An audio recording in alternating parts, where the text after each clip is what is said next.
electrochemical corrosion and assessment of low AG SAC lead-free solder alloys. As we know, tin lead solder alloys were heavily used in the past.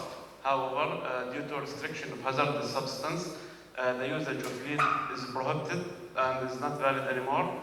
Therefore, there is ongoing research about finding the best lead-free candidates. Most of these candidates are SN-based lead-free alloys, as you can see here. Oh, I don't know. Oh, yeah.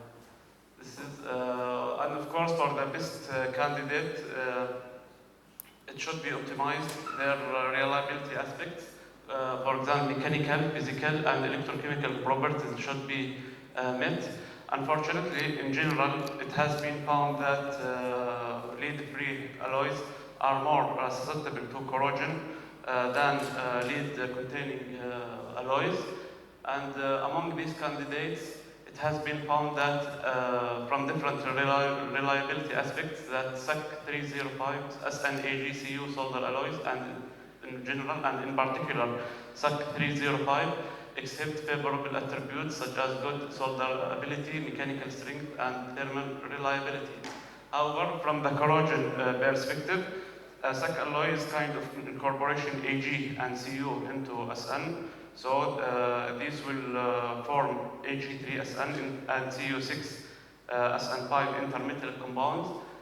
These intermetal compounds have the potential to induce galvanic corrosion between beta SN and AG3SN intermetal compound, because AG3SN intermetal compound has a similar electrode potential to that of silver, and it will act as artificial cathode to preferentially dissolve beta SN in the corrosive environment. And of course, for AG3SN, the aspects that we are interested in is the size, morphology, amount, and distribution of this intermetal compound. That is actually the microstructure.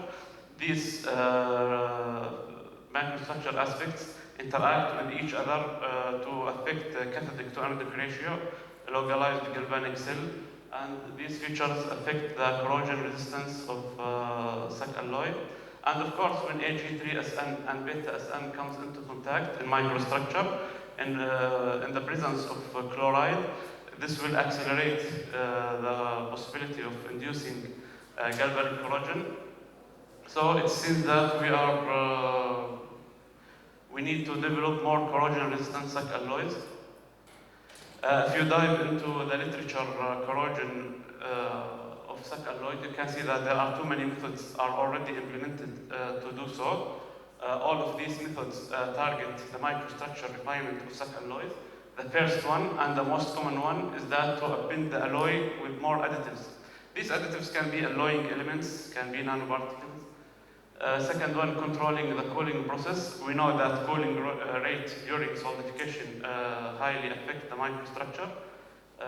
Recently it was verified that applying permanent magnet stirring during solidification will enhance the corrosion resistance. And last but not least is to obtain a native oxide film on the solder surface. So for the motivation of this research, Shetby research, I would like to investigate the effect of reducing AG content and microalloying with with manganese, Mn. In these solder alloys, the percentage of AG is substantially low, less than 1%, and it's microalloyed with the elements such as Mn, and I added bismuth to the alloy. So I have two alloys. I would like to compare their ACC behavior to SAC 305 as reference, using two commonly electrochemical methods. The first one is linear sweep voltammetry. Second one is EIS technique, DC technique, AC technique, destructive and short-term evaluation, non-destructive and long-term evaluation. We received the solder wires. These are the three solders. They are in the wire form, devoid of any flux, so we can use them immediately or directly. And we need to prepare them to prepare the working electrode. Of course, there are no standard methods to prepare the working electrode. It's kind of engineering thing, but the most, of course, cleanliness is highly required and must required.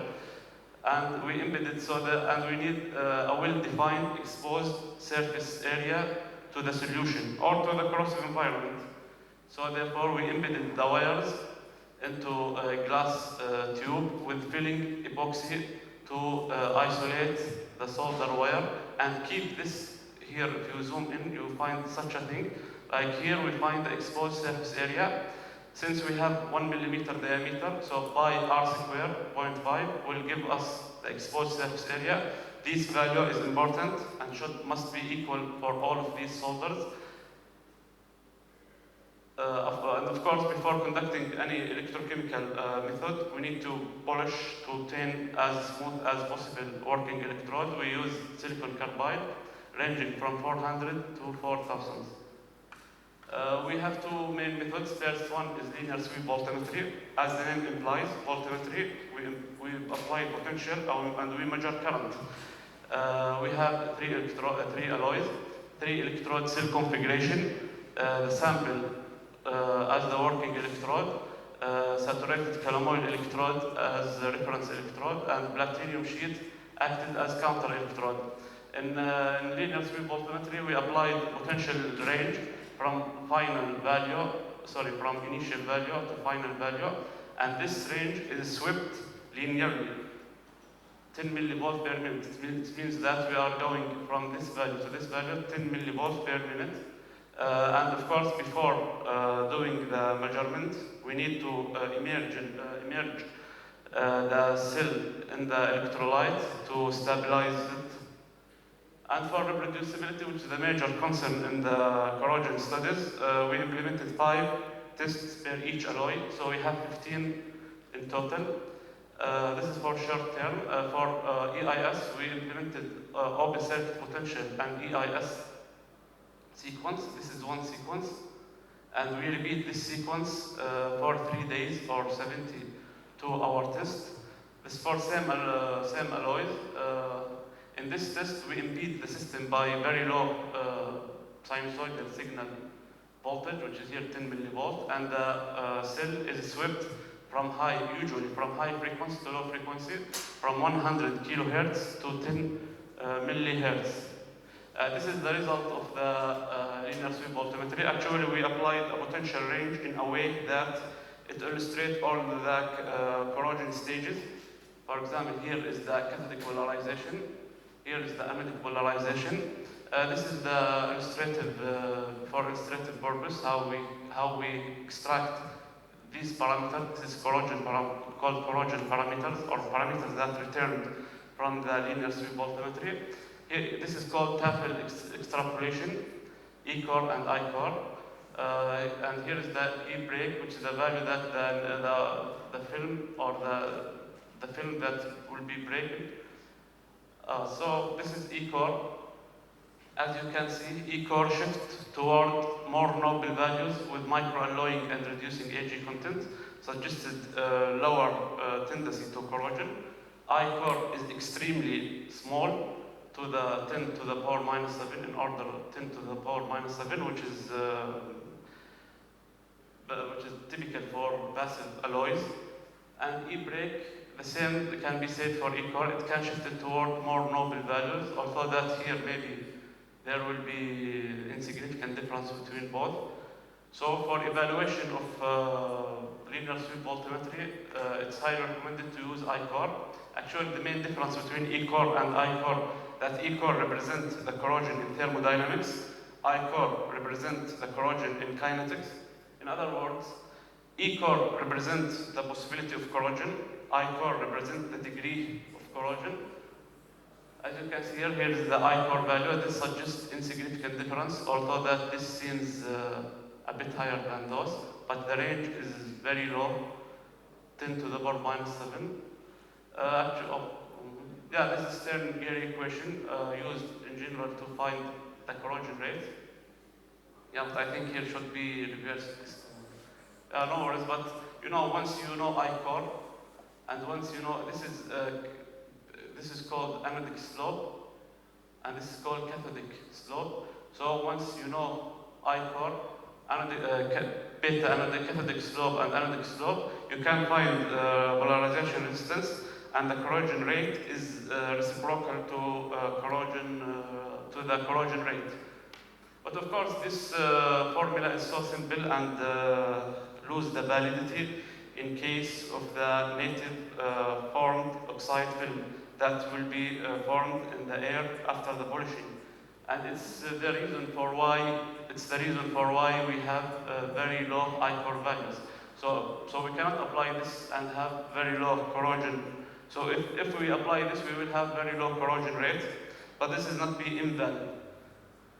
Okay, so this is again the suggested reaction that occurred in each stage. As you can see, so this current is in each stage represent the total reaction current that occurred from these reactions. Okay, so for EIS measurements, actually EIS measurements returns two plots. The first one called Nyquist plot, second one called Bode plot. Actually, since we have 72 EIS measurements, we will have 72 plot for each solder. I just inserted two plots, once before the local corrosion occurrence and once after local corrosion occurrence, just to show you how to interpret these plots. As you can see here in Nyquist plot, the higher the diameter, the higher the corrosion resistance. So as you can see here, before corrosion, the diameter was extremely high, while in case of corrosion, it got significant decrease in the corrosion resistance or polarization resistance value. Here is the Bode. This is called these two lines, or it's usually represented in double y-axis. As you can, in the low frequency, it's interpreted as follows. In the low frequency region, we have a significant drop in the low frequency impedance, and in the phase angle, this is phase angle at 4 hour. This is phase angle at 53 hour. As you can see here, this can be seen as one hump. Actually, this hump is called time constant. And here, so that it's not very clear, it can be seen as two time constants. This suggests that the corrosion or the corrosion process at 53 hours is proceeded in two distinct stages. While one time constant approaching minus 90 degree at broad frequency range from like 0.1 to 10,000 represent complete integrity of the oxide film without any signs of pitting or localized corrosion. Oh yes, this is actually one of the advantages of EIS over LSV. That if you fit your IS spectra to the existing equivalent circuit, you can have more information about reactions and about corrosion mechanism and the boundaries between the solder and the native oxide film and the solution, which is 3.5 weight% in our case. So here I fit them. It seems that polarizations are so high. The film do the job very well, protecting the underlying solder. However, at 53 hour, there will be bankruptcy of the native oxide film, and the electrolyte comes to the solder substrate, and hence the galvanic corrosion between beta SN and Ag3SN comes into play. Yeah, this is the overall result for 3 solders at for 72 emergent time or EIS, cyclic EIS. Actually, the value started from order 10 to the power 6 or 10 to the power 5 to 10 to the power 6. But once the values show a drop in the polarization resistance, it means that local corrosion commencement or start. For SAC 305, it's almost 18 hours. For 0.1 mN, it's almost 27 hours. While for 0.7 mN, it's lasted for 47 hours. This suggested better corrosion resistance under the effect of reducing Ag and microalloying with manganese and the addition of this. This is what I already said about linear sweep voltammetry, that natural air-formed oxide layer make insignificant difference between I core values. And this is better. So we can say that low microalloyed, low AG lead-free solders have much better long-term electrochemical corrosion behavior. I would like to cite the two important relative studies. The first one that showed that AG element exists in metallic state. AG element deteriorates the corrosion resistance of the native oxide film by existing as metallic state, which deteriorates the integrity of the native oxide film. Yeah, and another information about excessive CU addition. It has two negative effects. First one, it makes oversize of CU6SN5 intermetallic compound and can change the corrosion mechanism. That the corrosion mechanism will be between beta SN and CU6SN5, and it can cause more defects on the native oxide film. So it has double effect on the solder substrate and in the native oxide film.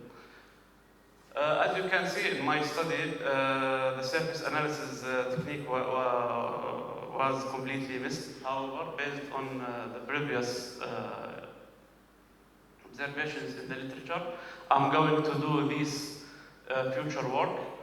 I will show them schematically for you. It has been found that, as you know, because in every SAC alloy, whether it's alloyed or not, you will have at least beta SN, AG3SN, CU6SN5. So I would like to know the effect of BI and MN. They're alloying to the SAC alloy. How do they affect the solder substrate and the native oxide film? In the solder substrate, do they form intermetallic compound, or do they exist as rich phase? And do they refine the microstructure of the alloy? That is, do they refine the AG3SN intermetallic compound microstructure? This is for the solder substrate. For the native oxide film, it has been found that the native oxide film that exists over or on beta SN will have SNO2 at the outer layer and SNO in the inner layer. It's well known that SNO2 is more thermodynamically stable than SNO. For AG3SN, the same, SNO2, SNO, but the film will be deteriorated due to existence of metallic AG. And for CU6SN5, again SNO2, SNO, but it will form CuO. CuO can enhance the corrosion resistance to some extent. If there is excessive Cu addition, it will deteriorate it and cause defects. So I would like to know, I would like to investigate if MM and PI contribute to the native oxide film formation. Do they exist as metallic state or oxides? I can highly expect in advance that they exist in oxides.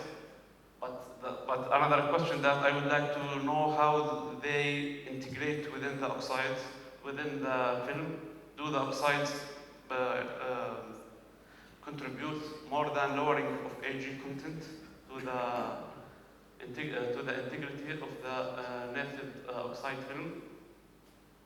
Because I have two effects, I would like to know which one is more significant. Is it lowering of Ag or doping with MN and PI? Yes, and I am curious about this region. Actually, this region represents the native oxide film that's located on beta SN and Ag3SN intermetallic compounds. This region would be highly expected that to have defects and other voids, which can be considered as suitable or ideal for chloride to accumulate. Yeah, and I would like to investigate each part in the film, the integrity, uniformity, existence of defects, which is the top five questions that you can see here. Yes. Yeah, and thank you for your kind attendance and listening. Hope my PPT met your expectations, and I look forward to receive your questions and recommendations. Thank you.